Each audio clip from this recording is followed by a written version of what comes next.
اور جو کچھ آسمانوں میں ہے اور جو کچھ زمین میں ہے سب اللہ ہی کا ہے، اور اس نے خلقت کو اس لیے پیدا کیا ہے کہ جن لوگوں نے برے کام کیے ان کو ان کے اعمال کا بدلہ دے، اور جنہوں نے نیکیاں کی ان کو نیک بدلہ دے۔ جو صغیرہ گناہوں کے سوا بڑے بڑے گناہوں اور بے حیائی کی باتوں سے اجتناب کرتے ہیں، بے شک تمہارا پروردگار بڑی بخشش والا ہے، وہ تم کو خوب جانتا ہے۔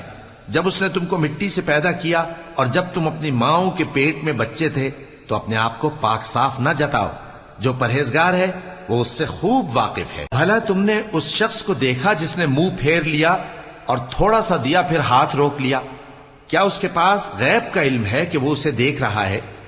کیا جو باتیں موسیٰ کے صحیفوں میں ہیں ان کی اس کو خبر نہیں پہنچی؟